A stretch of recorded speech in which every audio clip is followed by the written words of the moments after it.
Perkenalkan, saya Musdah Mulia, seorang peneliti, pengajar, juga seorang feminis muslim, dan juga menjadi pemerhati dalam isu-isu pendidikan, termasuk juga di dalamnya isu kesetaraan dan keadilan gender.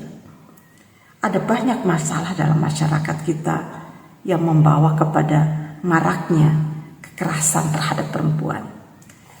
Di antaranya adalah masalah rendahnya tingkat pendidikan masyarakat kita. Dan hal ini sudah dikeluhkan sejak masa Kartini, bahwa pendidikan itu sangat penting. Itulah sebabnya mengapa Kartini sangat berkepentingan dengan upaya-upaya peningkatan pendidikan dalam masyarakatnya. Bahwa bahkan beliau terjun langsung melakukan mendidik masyarakat di sekitarnya. Karena itu upaya peningkatan kualitas pendidikan ini amatlah penting. Yang kedua adalah masalah kemiskinan. Sebagian besar masyarakat kita masih berada dalam garis kemiskinan. Upaya mengentaskan kemiskinan ini harus menjadi concern kita bersama. Dan yang ketiga adalah masalah rendahnya kualitas pendidikan agama. Agama pada intinya mengajarkan kebaikan kepada semua manusia. Tetapi interpretasi yang disampaikan dalam masyarakat adalah interpretasi keagamaan yang tidak humanis, yang tidak mengedepankan pandangan yang inklusif dan tidak mengedepankan prinsip-prinsip kesetaraan dan keadilan gender. Bahkan ajaran keagamaan yang banyak tersebar dalam masyarakat cenderung misoginis, artinya cenderung merendahkan perempuan.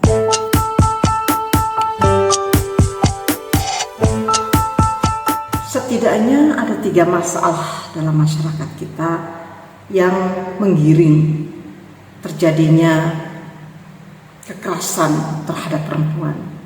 Yang pertama adalah masalah rendahnya pendidikan masyarakat. Sebagaimana kita ketahui bahwa rata-rata masyarakat Indonesia hanya mengenyam 7 atau 8 tahun pendidikan. Jadi rata-rata masyarakat Indonesia hanya mendapatkan pendidikan setingkat SMP. Dan menurut saya itu adalah satu hal yang sangat fatal dan harus diperbaiki. Karena tingkat pendidikan yang rendah itu sangat berkorelasi dengan tingkat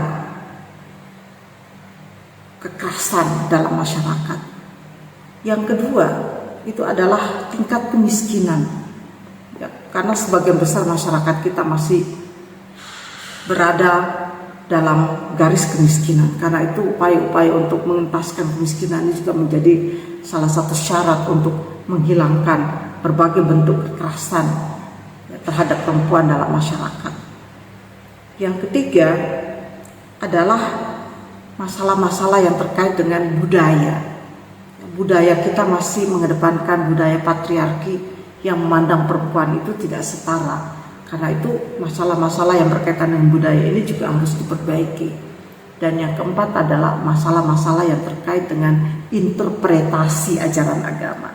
Sebenarnya ajaran agama itu sangat baik ya, tetapi interpretasi keagamaan yang disebarluaskan dalam masyarakat itu seringkali mengandung ajaran-ajaran yang intoleran, ajaran-ajaran yang tidak mengedepankan kesetaraan dan keadilan, terutama kesetaraan dan keadilan gender, sehingga perempuan atas nama ajaran agama itu dipinggirkan, dimarginalkan dan seterusnya. Karena itu masalah-masalah ini perlu ya diselesaikan baik oleh pemerintah maupun juga oleh masyarakat, sebab pemerintah tidak mungkin akan bekerja sendirian. Karena itu kita semua sebagai unsur masyarakat perlu membantu dan menolong satu sama lain, sehingga kita bekerja sama antara unsur pemerintah dan unsur masyarakat sipil membangun peradaban yang lebih baik ya, dengan menyelesaikan masalah-masalah kemiskinan, masalah pendidikan, dan masalah budaya, masalah interpretasi keagamaan, sehingga kita dapat membangun peradaban yang lebih baik di masa yang akan datang.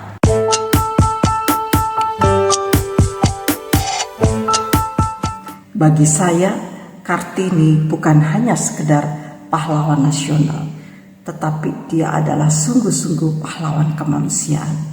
Gagasannya yang begitu visioner menggugah kesadaran manusia tentang pentingnya menghentikan penjajahan, pentingnya menghapus imperialisme, kolonialisme, dan seterusnya. Dan juga pentingnya upaya-upaya pemberdayaan perempuan, pemberdayaan masyarakat. Bagi Kartini, upaya memberdayakan perempuan adalah memberdayakan masyarakat, karena perempuan adalah bagian penting dari sebuah masyarakat. Apa yang digagas oleh Kartini pada 1 abad yang lalu itu masih relevan dengan kondisi zaman kita sekarang. Oleh karena itu kita sebagai bangsa Indonesia perlu merasa bangga, wajib merasa bangga bahwa kita memiliki idola, memiliki seorang pejuang yang telah menggariskan prinsip-prinsip kemanusiaan yang begitu kuat.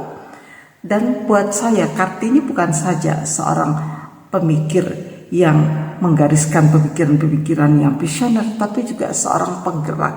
Betapa beliau turun langsung melakukan upaya-upaya pendidikan meskipun dalam skala yang kecil ya di lingkungannya.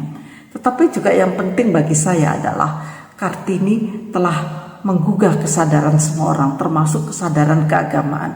Menurut beliau penting sekali mengajarkan pendidikan agama yang memanusiakan manusia, pendidikan agama yang mengajarkan toleransi, yang mengajarkan tentang inklusif, mengajarkan tentang sikap-sikap humanis dan semacamnya. Oleh karena itu bagi saya Kartini adalah seorang pembela kemanusiaan.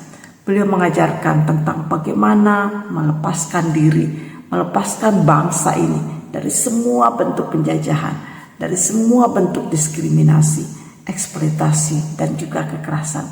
Karena itu apa yang kita perjuangkan sekarang, membangun kesetaraan dan keadilan gender, menghapus semua bentuk kekerasan terutama terhadap perempuan, masih merupakan bagian dari perjuangan Kartini. Karena itu kita semua harus bangkit melawan semua bentuk diskriminasi, semua bentuk eksploitasi, semua bentuk kekerasan. Hanya dengan cara inilah kita dapat membangun peradaban yang lebih baik di masa yang akan datang.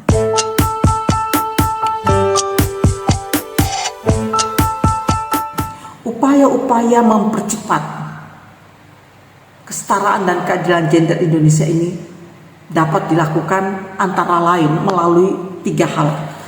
Yang pertama adalah upaya-upaya memperkuat literasi budaya.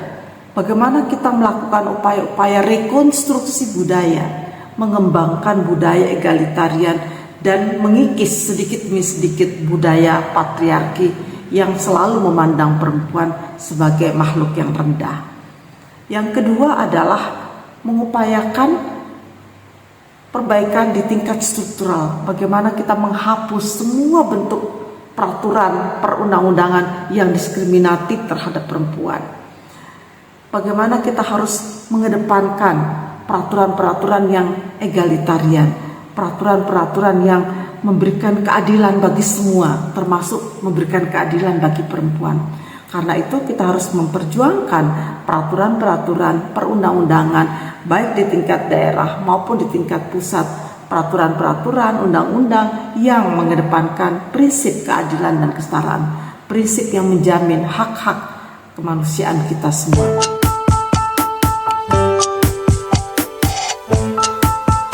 Dalam rangka mengurangi kesenjangan gender di Indonesia, setidaknya ada 3 bentuk reformasi yang harus kita lakukan.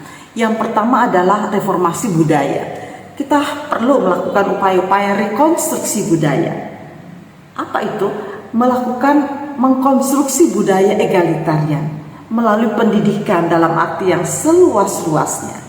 Karena saya selalu percaya pada pendidikan. Pendidikan itu dapat mengubah kondisi bangsa.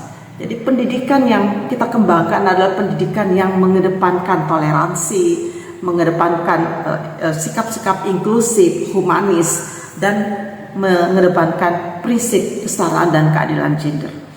Yang kedua adalah upaya-upaya reform dalam perundang-undangan. Bagaimana kita mereformasi perundang-undangan dan peraturan-peraturan kita di tingkat daerah maupun di tingkat pusat, dan mengedepankan undang-undang, peraturan-peraturan yang adil dan setara.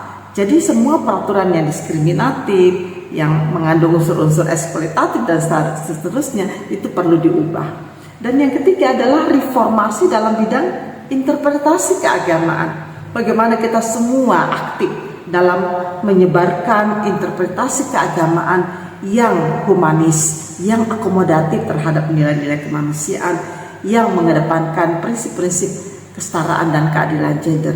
Karena itu interpretasi keagamaan ini penting ya bagi kita semua, apapun agama dan kepercayaan kita semua wajib terlibat di dalamnya. Bagaimana kita menyebarkan interpretasi keagamaan yang mengedepankan prinsip-prinsip kemanusiaan universal.